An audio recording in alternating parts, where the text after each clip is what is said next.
ஒரு படம் ரிலீஸ் ஆகி 10 நாளும் டாக் ஆஃப் த டவுனில் இருக்குன்னா ஒன்று படம் வந்து வேற லெவலில் இருக்கணும், கலெக்ஷன்ஸ் பார்த்தா பிச்சுக்கிட்டு இருக்கும். அப்படி இல்லைனா வந்து இந்த படம் ஏதோ ஒரு கான்ட்ரவர்சியில் மாட்டிக்கிச்சிரா அப்படின்ற மாதிரி தான் இருக்கும். இப்போ அந்த வரிசையில் தான் வந்து இந்த கிங்டம் படம், இந்த விஜய் தேவர்கொண்டாவோட கிங்டம் படம்னு பார்த்தா அவங்க ஊரில் டாக் ஆஃப் த டவுன் இருக்கான்னு தெரியல. ஆனால் தமிழ் நியூஸ் இங்கே இருக்க நம்ம சீமானெல்லாம் போட்டு அந்த படத்தை தான் அடிச்சிட்டு இருக்காங்க. அது என்ன இஷ்யூ, எதனால் அந்த படத்தை பற்றி 10 நாளாக பேசிட்டு இருக்காங்கன்ற மாதிரி இந்த வீடியோவில் பார்க்கலாம். ஜூலை 31 விஜய் தேவர்கொண்டாவோட கிங்டம் படம் ஒன்று ரிலீஸ் ஆச்சு. அந்த படம் ரிலீஸுக்கு முன்னாடியே பார்த்தோன்னா ப்ரொமோஷன்லாம் பயங்கரமாக பண்ணியிருந்தாங்க. விஜய் தேவர்கொண்டாவே பார்க்க பயங்கர மஸ்குலராக இருந்தார். நல்லா இந்த பஸ்கட்டுன்னு சொல்லுவாங்க, முடியை நல்லா ஒட்டையாக வெட்டிக்கிட்டு ஆளே கொஞ்சம் முறுக்கின மாதிரி இருந்தார். அது இல்லாமல் அவர் ரொம்ப நாளாக சொல்லிட்டு இருந்தார், எனக்கு வந்து என்னோட படத்தில் அனிருத் மியூசிக்கில் நான் நடந்து வரணும், எனக்கு ஒரு ஆசை அப்படிலாம் சொல்லி எப்படியோ அனிருத்தெல்லாம் புக் பண்ணி 2 பேரும் மியூசிக் போடுறது என்ன, 2 பேரும் கான்வர்சேஷனு. விஜய் தேவர்கொண்டா அனிருத்தோட ஸ்டூடியோ வர்றது, இந்தாங்க என்னோட டிஷர்ட் நீங்கள் போடுங்கன்னு அவர் ரவுடின்னு டிஷர்ட் போட்டு 2 பேரும் பேசிக்கிறது, ப்ரோமோ அப்படி இப்படின்னு போட்டு இந்த படத்தை பயங்கரமாக ப்ரொமோட் பண்ணிட்டு இருந்தாங்க. இந்த படத்தை அனிருத்தை வச்சு தான் ப்ரொமோட் பண்ணான்னு சொல்லலாம். அவர் அப்பத்துலேருந்து எப்படியாவது அனிருத்து கூட ஒரு மியூசிக் போடணும்னு தான் சுற்றி இருந்தார். அந்த மாதிரி ஃபர்ஸ்ட் சிங்கிளுக்கும் ஓவர் ப்ரொமோஷனாக இருந்தது. அனிருத்தோட மியூசிக்கை நீங்கள் கேட்கணும், பயங்கரமாக இருக்குது அப்படி இப்படின்னானுங்க. அப்படி இப்படின்னு இந்த படத்தை 31 ஜூலை வந்து ரிலீஸ் பண்ணிட்டாங்க. ரிலீஸ் பண்ணும்போது அவங்க ஊரில் ஒரு நல்ல கலெக்ஷனே எடுத்திருக்கு. டே 1ல் பார்த்தோன்னா 37 crore அப்படின்னு அவரே கூட ஷேர் பண்ணிட்டு இருக்காரு. ஆனால் தமிழ்நாட்டில் பார்த்தா அந்த படத்தை போட்டு அடிக்க ஆரம்பிச்சிட்டாங்க. மெயின் ரீசன் என்னன்னா, இந்த ஸ்டோரியோட பிளாட்ல சின்ன வயசில் அண்ணன் தம்பி 2 பேர், அண்ணன் வந்து அப்பாவை கொண்டுட்டு ஓடி போயிடுறாரு. அந்த அண்ணனை வந்து இந்த தம்பி வந்து கஷ்டப்பட்டு அம்மா தேடுறாங்க, அம்மாவுக்காக இவனை கூட்டிட்டு வரணும்னு தேட போகும்போது பார்த்தா அண்ணன் வந்து ஸ்ரீலங்காவில் ஒரு தீவில் இருக்காரு. அந்த தீவில் வந்து ஒரு கேங்ஸ்டரோட தலைவனா இருக்கார். இதுதான் ஆக்சுவலா ஒரு ஸ்டோரி பிளாட். ஆனா இந்த கதையில தமிழ்நாட்டில் இருக்கவங்களுக்கு என்னடா பிரச்சனைன்னு பார்த்தனா, அந்த கதையில காமிச்சிருந்தா அந்த வில்லனோட கேரக்டரைசேஷனே வந்து ஈழத் தமிழர்களை கொச்சைப்படுத்த விதமாக தான் இருந்திருக்கு. அந்த வில்லனோட கேரக்டர் பேரே முருகன் வச்சிருக்காங்க. அதுவே இங்க வந்து பயங்கர பிரச்சனையா இருக்கு. நாங்களாம் முருகன்றவரை கடவுள் மாதிரி பார்த்துட்டு இருக்கோம், நீங்க ஏன் அந்த மாதிரி வில்லனுக்கு இந்த பேரை வைக்கணும்? ஊர்ல எவ்வளோ பேர் இருக்கு, இந்த ஸ்பெசிஃபிக்கான பேரை ஏன் வைக்கணும்? அது மட்டும் இல்லாம அந்த கேரக்டர் வந்து ஒரு ஈழத் தமிழர்களாக தான் இருப்பாரு. அவங்க வந்து இந்த பாவமான ட்ரைபை அட்டாக் பண்ணிட்டு அவங்க வந்து அந்த ட்ரைப் பீப்புளை வந்து அடக்கி ஆண்டுட்டு இருப்பாங்க அப்படின்ற மாதிரி இருக்கு. அப்புறம் அந்த ட்ரெய்லர் கட்லேயே ஒரு லைன் வரும், இந்த மாதிரி இந்த மண்ணில் ஏதோ பிரச்சனை இருக்கு, இந்த மண்ணில் பிறந்த மனுஷங்க எல்லாருமே மிருகமாக ஆகுறாங்க அப்படின்ற மாதிரி அந்த லைன்லாம் வந்து தான் இப்போ இங்கே தமிழ்நாட்டில் ஸ்பார்க் ஆயிருக்கு. உலகத்தில் இருக்க எல்லாருக்குமே தெரியும், ஸ்ரீலங்காவில் வந்து இந்த ஈழத் தமிழர்கள் படுகொலை வந்து ரொம்ப வருஷமாக நடந்திருக்கு, ஒரு 50 வருஷமாக நடந்துட்டு இருக்கு. அந்த இஷ்யூ வந்து எல்லாருக்குமே தெரியும். இவங்க அந்த படத்தில் தொட்டது தான் பயங்கர சென்சிட்டிவ் ஆயிடுச்சு. இப்போ மேபி அங்கே ஸ்ரீலங்காவில் இருக்கவர் அவங்க அண்ணனாக இருந்தால் கூட யாருக்கும் இங்கே பெருசாக பிரச்சனை இருக்காது. அவங்க வந்து அந்த ஈழத் தமிழர்களாக இருக்காங்க, அவங்க வந்து இவங்களை அடக்கி ஆண்டுட்டு இருக்காங்க அப்படின்ற மாதிரி இவங்க கேரக்டரைசேஷனே டிஃப்ரெண்ட்டாக ஆக்கிட்டாங்க. தமிழ்நாட்டில் இருக்க பொலிட்டீஷியன்லாம் என்ன சொல்கிறாங்கன்னா, இந்த படம் ஒன்றும் அவங்க தெரியாமலாம் எடுக்கல, இந்த படம் வந்து தமிழர்களை கொச்சைப்படுத்துறதுக்காக மட்டும்தான் எடுத்திருக்காங்க. ஏன்னா இந்த ராஜபக்சே, அந்த ஸ்ரீலங்காவில் இருந்த ராஜபக்சேவும் ஒரு தெலுங்கனர் தான், அவர் வந்து தமிழர்களை எப்படி கொடுமைப்படுத்தினாரோ அதை வந்து இவங்க ரிவர்ஸ் மாதிரி பண்ணி காமிச்சிருக்காங்க. அப்போ தான் நமக்கு வந்து ஒரு மாதிரி சுருக்குன்னு இருக்கும் அப்படின்ற மாதிரி எடுத்திருக்காங்க அப்படின்னு இப்போ நம்மளோட அண்ணன் சீமான் வந்து எந்த பேட்டி எடுத்தாலுமே அதான் சொல்றாரு. இந்த மாதிரி 2 நாள் சுற்றுப்பயணம் போயிருந்தேன், அந்த கேப்ல படத்தை விட்டீங்க, இனி எந்த தேட்டருமே ஓடாது பாருங்க அப்படின்னு அவர் வந்து எல்லா ஷோஸ்க்குமே மேக்ஸிமம் ப்ரொடெஸ்ட் பண்ணி அந்த ஷோவை தடுக்கணும்னு தான் பார்த்துட்டு இருக்காரு. ஆனால் இன்னுமே வந்து நம்ம இந்த புக் மை ஷோ, டிஸ்ட்ரிக்ட் ஆப்லலாம் பார்த்தோன்னா அந்த படம் ஓடிட்டு தான் இருக்கு. இது வந்து நாங்கள் தெரியாமல் எடுத்துட்டோம் அப்படிலாம் சொல்லவே முடியாது.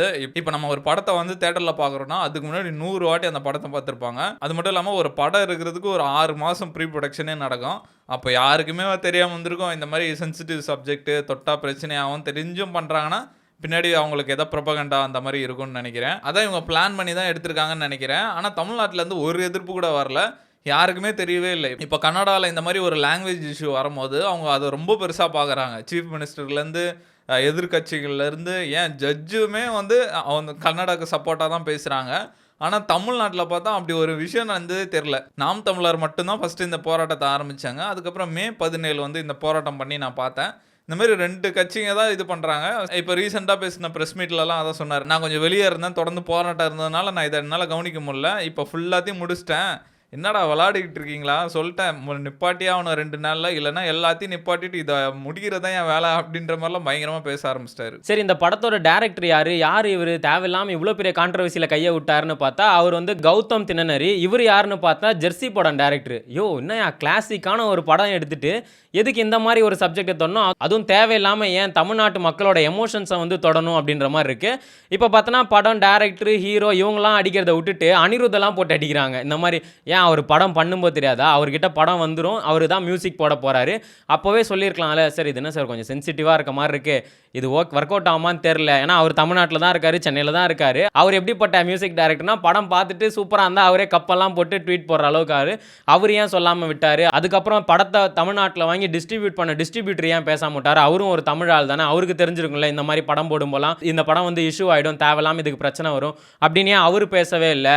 எல்லாரும் சொல்றது என்னன்னா அதான் சென்சார் போர்டில் வந்துருச்சுல, அப்புறம் என்ன உங்களுக்கு பிரச்சனை? படத்தை படமா பாருங்க அப்படின்னு. ஆனா தமிழ் மக்கள் வந்து படத்தை படமா பார்க்குற ஆளுங்க தான். நம்ம இப்போ வந்து ஒரு உண்மையான கதையை படமா எடுக்கும்போது அதுக்கு யாருமே வந்து நம்ம வைலன்ஸ்லாம் சொல்ல மாட்டோம். இப்போ அந்த ஜெய்பி மாதிரி படம் வந்தப்ப அந்த இருளர் சமுதாயம் எவ்வளோ கஷ்டப்பட்டாங்களோ அதெல்லாம் வந்து படமா காமிச்சப்ப அந்த சைட்லேருந்து வந்து யாரும் பேசல, என்ன எங்களை வந்து இவ்வளோ கஷ்டப்படுத்தி காட்டுறீங்க அப்படின்னு யாருமே குரல் கொடுக்கல. ஏன்னா அது ஒரு உண்மையான சம்பவத்தை எடுக்கும்போது நம்ம அக்செப்ட் பண்ணோம், ஓகே அவங்க பண்ண தப்பு தான் அப்படின்னு. ஆனால் இது வந்து காலங்காலமாக நடக்குது. ஒரு 50 வருஷமாக போயிட்டு இருக்க பிரச்சனையை இவங்க ஈஸியாக வந்து மாற்றி சொன்னது தான் வந்து இங்கே பிரச்சனையாக போயிருக்கு. ஆனால் இதுக்காக வந்து அந்த டேரக்டரோ அந்த ப்ரொடியூசர் டீமோ வந்து ஒரு அப்பாலஜிஸும் சொல்ல. இப்போ நம்ம தமிழ் ஆக்டர்ஸ் தான் வந்து அங்கே ஏதாவது பண்ணிட்டோன்னா நீங்கள் அப்பாலஜி சொல்லுங்கள். நம்ம ரீசெண்டாக கூட இந்த ஆக்டர் சூர்யா அங்கே ஒரு படம் ப்ரமோஷனுக்கு போகும்போது இந்த மாதிரி கண்ணா லட்டு தின்ன ஆசையா அப்படின்னு சொல்லிட்டு, லட்டை பற்றி நம்ம இங்கே பேசக்கூடாது, இப்போ கொஞ்சம் சென்சிட்டிவான விஷயம் அப்படின்னு சொல்லிட்டு தான் வந்திருப்பாரு. அதுக்கே பார்த்தோன்னா அங்கே இருக்க எல்லாரும் அடிக்க ஆரம்பிச்சு, அதுக்கப்புறம் இவர் வந்து பவன் கல்யாண்ஜி நான் சாரி சொல்லிக்கிறேன், இந்த மாதிரி நான் கன்வே பண்ணது மிஸ் அண்டர்ஸ்டாண்டிங் ஆயிடுச்சு, எல்லா திருப்பதி பக்தர்களுக்கும் மன்னிப்பு அப்படிலாம் கேட்டு நம்ம ஆளுங்க போடுறாங்க. இதுக்கான விஜய் தேவர்கொண்டா ஒரு அப்பாலஜிஸ் நோட்டாக சொல்லியிருக்கலாம், இந்த மாதிரி சாரி உங்கள் எமோஷன்ஸ் நாங்கள் தொட்டு இருந்தால் சாரி அப்படி இப்படின்னு. அவங்க சைடில் எதுவும் வரல. அவர் பார்த்தனா ஜாலியாக கலெக்ஷன் எவ்வளோன்னு போட்டுட்டு இருக்காங்க. இப்போ பார்த்தா தமிழ்நாட்டில் கலெக்ஷன்ஸ் கொஞ்சம் குறைவாக வந்துட்டு இருக்கு அப்படின்ற மாதிரி டேட்டாலாம் இருக்குது. ஆனால் தெலுங்குல பார்த்தா அவங்க வந்து என்ன படம் போட்டாலும் பார்க்குற ஆளுங்க, அவங்க பார்த்தா இந்த படத்தை நல்லாவே ஓட வச்சுட்டு இருக்காங்க. இப்போ நம்ம யூடியூப் நியூஸ் எங்கே பார்த்தாலும் இந்த தமிழ் தேசிய கட்சி மட்டும்தான் இதுக்கு குரல் கொடுத்துட்டு இருக்காங்க. இந்த மாதிரி ஈழத்தமிழர்களை ஏன் இப்படி பேசுறீங்க அப்படின்ற மாதிரிலாம் பேசுகிறாங்க தவிர்த்து வேற யாருமே இங்கே இருக்க கட்சி இல்லை புதுசாக வந்த கட்சி அந்த மாதிரி யாருமே பேச மாட்டேங்கிறாங்க. யூடியூப்ல இதை பற்றிலாம் பார்க்கும்போது நம்மளோட தமிழ்நாடு ஆக்டர்ஸ்லாம் ஒரு நாள் உண்ணாவிரதமே இருந்திருக்காங்க. இந்த மாதிரி ஈழத்தமிழர்களை வந்து இந்த ஸ்ரீலங்கன்ஸ் அடிக்கிறாங்க அப்படின்னு நம்ம ஆக்டர்ஸ் ரஜினி, கமல், சரத்குமார், விஜய் இந்த மாதிரி எல்லாருமே ஒரு நாள் உட்காந்துட்டு உண்ணாவிரதம் இருந்து ஸ்பீச் எல்லாம் கொடுத்துருக்காங்க. அதில் விஜய் என்ன ஸ்பீச் எல்லாம் பார்த்தா இப்போ வரைக்குமே புல்லரிக்கும். பதுங்கி போகிறதுக்கு நாங்கள் ஒன்றும் கோழைங்க இல்லை, புளியை முறத்தால் அடித்த புறநானூறு தமிழச்சியோட தாய்ப்பால் குடித்த குட்டி புளிங்க, நான் அடித்தா தாங்க மாட்டேன், 4 மாதம் தூங்க மாட்டேன் அப்படின்னு நினச்சிட்டு இருந்தா நீங்கள் இருக்க மாட்டீங்க போல, பக்கத்து வீட்டுக்காரன் தானேன்னு சும்மா இருந்தால் நீங்கள் விட மாட்டீங்க போல, ஸ்ரீலங்கான்னு ஒன்று மேப்லேயே இருக்காத அளவுக்கு நாங்கள் பண்ணிவிடுவோம் அப்படின்லாம் அந்த டைமில் பேசின அண்ணன் இப்போ வரைக்கும் ஏன் அமைதியாக இருக்கான்னு தெரியல. இது சினிமா தானே, உன்னோட பழக்கப்பட்ட ஏரியா தானே, இதுக்கு வந்து நீ ஒரு சப்போர்ட் பண்ணியிருந்தா இன்னுமே வந்து உங்களுக்கு ஃபேன்ஸ் அதிகமாக இருக்கும். அண்ணன் வழக்கம் போல் வந்து எடிட்டரோ இல்லை ஸ்கிரிப்ட் ரைட்டரோ இன்னும் ஸ்கிரிப்ட் கொடுக்கல போல, அண்ணன் வந்து அமைதி தான் காத்துட்டு இருக்காரு. இப்போ இந்த கிங்டம் படம் வந்து விஜய் தேவர்கொண்டாக்கு தமிழ் மார்க்கெட்டில் ஒரு சின்ன அடியாக தான் இருக்கும். ஏன்னா ஆல்ரெடி தமிழ் பசங்கள்லாம் அவரை பிடிக்காது, கொண்டாமவன் தான் சொல்லி மீம் எல்லாமே வந்துட்டு இருக்கும். கேர்ள்ஸ் தான் வந்து நிறைய பேர் இந்த கீதா கோவிந்தாலாம் பார்த்துட்டு இந்த மாதிரி எனக்கு ஒரு பாய் ஃப்ரெண்ட் கிடைப்பானாலும் சுற்றி இருந்தாங்க. இப்போ அவருக்கு வந்து ஒரு சின்ன அடி தான். ஏன்னா அந்த படமும் சரியாக போக மாட்டேங்குது, பின்னாடியே நம்ம தலைவனோட கூலி வேற வந்துட்டு இருக்கு. அதனால அந்த படத்தோட மவுஸ் அப்படியே கம்மியாயிடும். அட்லீஸ்ட் இவங்க வந்து சரி இது நான் பண்ணது தப்பு அப்படின்னு சொல்லி ஒரு ஸ்டேட்மெண்ட்டோ இல்லை வந்து உங்களோட ஃபீலிங்ஸை ஹர்ட் பண்ணியிருந்தா சாரி அப்படின்னு அந்த ஒரு டீம் வந்து ஒரு அப்பாலஜிஸ் கேட்டால் நம்மளும் வந்து அவங்கள மன்னிச்சு விட்டுருவோம். இந்த இஷ்யூ வந்தனாலே நிறைய பேர் வந்து இந்த பாய்காட் கிங்டம் அப்படின்ற மாதிரி ஸ்டார்ட் பண்ணிட்டாங்க. யாருமே இப்போ அந்த படத்தை பார்க்கல. இப்போ இந்த படத்தை பற்றி பேசினவங்க எல்லாருமே பார்த்தோன்னா யாருமே படம் பார்த்து பேசல, எல்லாருமே அந்த ட்ரெய்லர் கட்டை பற்றி மட்டும்தான் பேசிட்டு இருக்காங்க. அதனாலே வந்து இந்த படம் வந்து யாருமே இங்கே மேக்ஸிமம் சப்போர்ட் பண்ணல. சரி படம் பார்த்த ரிவ்யூவர்ஸே படம் நல்லா இல்லை அப்படின்னு தான் சொல்கிறாங்க. ப்ளூ சட்டை மாரெல்லாம் பயங்கரமாக கலாச்சிருப்பார். இந்த மாதிரி இந்த டேரக்டர் என்ன பண்ணியிருக்காரு, இந்த ஊர் ஓரமாக இருக்க டிவிடி கடையில் போய் சிடி கேட்டிருக்காரு. அப்போ அந்த பையனாச்சும் சொல்லியிருக்கணும், ஐயா இந்த சிடியை இப்போ தான் வந்து கார்த்திக் சுப்ராஜ் வாங்கிட்டு போயிருந்தாரு, நீங்கள் வேறு சிடி வேணா கேளுங்க அப்படின்ற மாதிரி. இது வந்து ஒரு அட்டை பழைய கதை. இந்த தோரணை, ரெட்ரோ, இந்த மாதிரி அண்ணனை தேடி தம்பி போகிறது, இந்த வேலு, இந்த மாதிரி ஏகப்பட்ட படம் ஆல்ரெடி இந்த மாதிரி கான்செப்ட்லேயே வந்திருக்கு, நீங்கள் வேறு படம் எடுங்கன்னு சொல்லியிருப்பான் அப்படின்ற மாதிரி படம் பார்த்த ரிவ்யூவர்ஸுமே அதை போட்டு பொழந்துட்டு தான் இருக்காங்க. நீங்கள் இந்த கிங்டம் மூவி இஷ்யூ பற்றி என்ன நினைக்கிறீங்க? ஏன் தமிழ்நாட்டில் இன்னும் நிறைய கட்சி இந்த மூவியை பற்றி பேசலன்னு கமெண்ட்டில் சொல்லுங்கள்.